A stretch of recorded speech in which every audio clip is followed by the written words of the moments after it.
Alright, so we're looking at twice the performance of the Xbox One X and even more power than what the RX 5700 XT outputs. With upcoming Xbox Series X, Microsoft promises frame rates up to 120 FPS.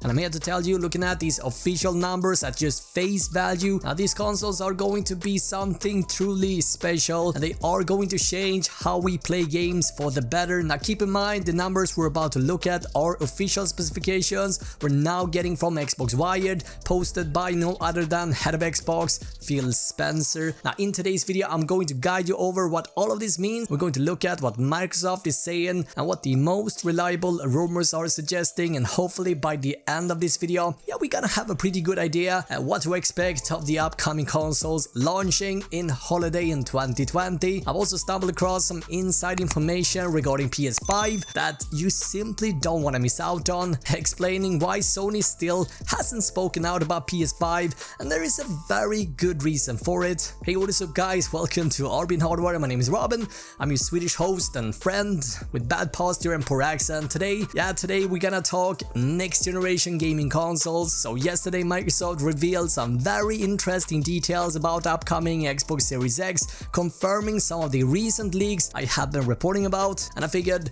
let's take a look at this. And this is what you need to know about PS5 and Xbox Series X in terms of performance. A new generation of gaming consoles from Microsoft and Sony are approaching. Both companies have been quite excited for the fact that the mechanical hard drive is being tossed out and being replaced by flash-based SSD M.2 storage. Now Microsoft is officially speaking out of its upcoming gaming console and confirming lots of the previous rumors, and it turns out Microsoft is focusing hard on high performance with no boundaries. Upcoming Xbox Series X is equipped with a custom AMD SoC or system on chip, where the choice of the architecture is Zen 2 on the processor front and rdna 2 on the graphics side. The most interesting part is that Microsoft talks about graphics power of 12 teraflops, and this is for the graphics selection only. And while that doesn't say much to many people, it is significantly higher than what AMD's current top-end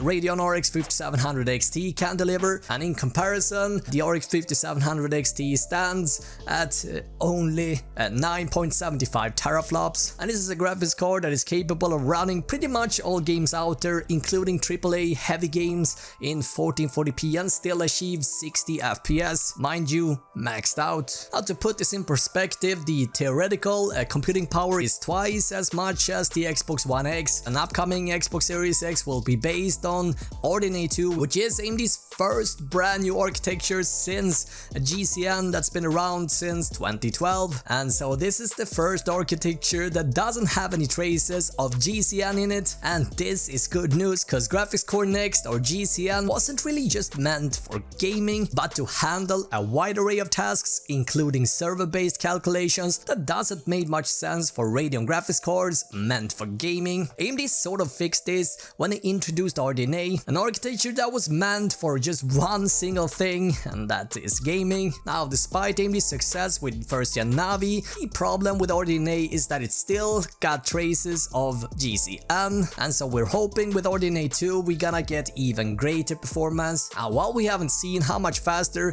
rdna 2 base graphics cards could be, leaks indicate fantastic performance, and is a screen dump of what we believe could be Navi 21, which apparently got a huge die size chip, and this graphics card is apparently beating the RTX 2080 Ti by quite a lot. But yeah, let's jump back to the Xbox. Recent rumors coming from AMD that was picked up by Eurogamer and Digital Foundry suggest that Microsoft was going with a graphics chip with 56 compute units delivering 12 teraflops, and in comparison the Radeon RX 5700 XT with 40 compute units, which currently is AMD's best performing Navi based graphics card, delivers 9.75 teraflops. But let's just stop here for a moment and talk PS5 for a second. In my Xbox Series X versus PS5 dev kit hardware specification video, I talked about PS5 being slightly faster than Xbox Series X despite only being equipped with 36 graphics compute units, which clearly doesn't make any sense, because less compute units would suggest Sony's console would be significantly slower. Well, according to recent inside information, it turns out things are a little bit more complicated than that, and this explains why Sony is investing in such an expensive cooling solution, Sony is unfortunately locked down to specifically 36 graphics compute units. Apparently, in order for Sony to make the hardware scale with older games, making PS5 backward compatible and work with older PS4 games, they are apparently forced of sticking to 36 compute units. Unfortunately, I don't have the reason to why this is, but they cannot put more graphics power inside the PS5 or they won't get all the PS4 games work through backward compatibility basically. Now while this isn't official, we believe Xbox Series X is having 56 compute units and Sony now are stuck on 36. If this is true, this would leave the PS5 well below 10 teraflops, and if we take a look at Digital Foundry's leak, and this is numbers coming from AMD, we're looking at 9.2 teraflops for the PS5. Now this is clearly putting Sony in a tough position, as upcoming Xbox Series X with 12 teraflops will significantly outperform the PS5 at its current state. Now to solve this, Sony's got two options. Sony either has to ditch backward compatibility or invest in a much more competent cooling solution and overclock the GPU unit quite significantly to ultimately shrink the performance gap between the two consoles. Now opting for a better and a faster graphics unit is definitely out of the question. Sony is not abandoning backward compatibility. There's simply too many gamers that have invested in the PS4 ecosystem that would get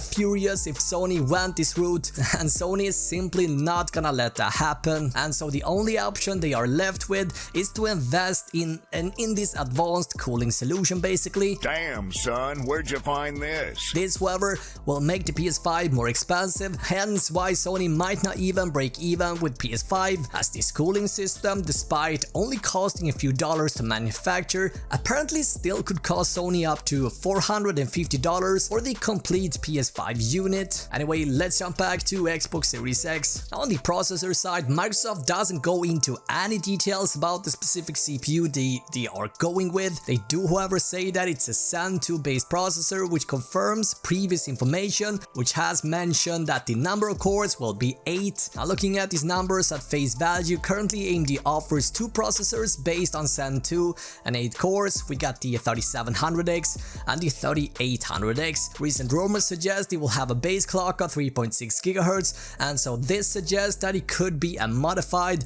Ryzen 7 3700X. Microsoft believes that this is enough to run games at up to 120 FPS or frames per second. Microsoft also announced that Xbox Series X will support variable rate shading, or VRS for short, and this is a technology Nvidia was first to introduce with the Turing architecture. The technology allows for more efficient use of the available resources and the hardware by rendering different parts of the image with different degrees of details without noticeably, affecting the experience, and this will ultimately lead to improved performance and more FPS as a result. And just like Sony, Microsoft is very happy to talk about ray tracing with next generation, and now they are confirming the Xbox Series X will have dedicated hardware that will take care of all the ray tracing features in the XR. Ray tracing is a feature AMD is expected to introduce along with the architecture of RDNA 2, and this was pretty much already expected. Microsoft also confirms that the Xbox Series X is equipped with HDMI 2.1 with VVR support or variable refresh rate for adaptive image synchronization, and this will work on compatible TVs. On the PC side, this is what we call, FreeSync by AMD or G-Sync by Nvidia.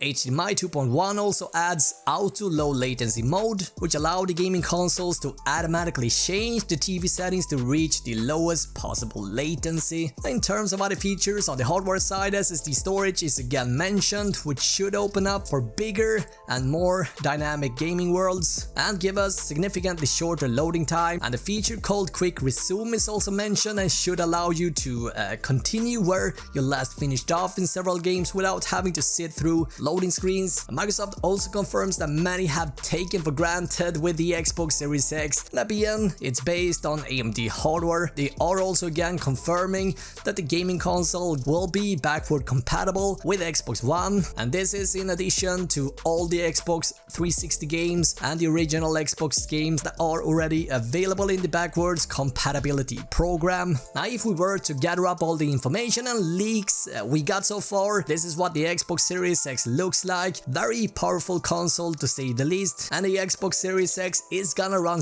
circles around the Xbox One X, which currently is the most powerful console on the market, and Xbox One X is barely able to render games in 4K at 60 FPS, and whether the Xbox Series X is gonna be able to render games in 4K at 120 FPS with ray tracing remains to be seen. However, keep in mind, with techniques such as variable rate shading, well, it isn't totally unreasonable. The launch of Xbox Series X will take place just before this year's Christmas, and I'm going to keep you guys covered on both PS5 and Xbox Series X. Obviously, graphics isn't everything. I've seen your comments. I'm right with you guys. I think both Xbox Series X and PS5 will be powerful beasts when they come out, and despite what console you decide to pick up, you won't be disappointed. I'm very excited and I cannot wait to share more details as we know more about them. I want to know your thoughts here, guys. PS5 or Xbox Series X? I want to get them both. Now, if you want to add me on Xbox Live, you find my gamer tag down below. Now, watch either of these two videos and I will see you guys over there. I want to thank you so much for sticking around this long.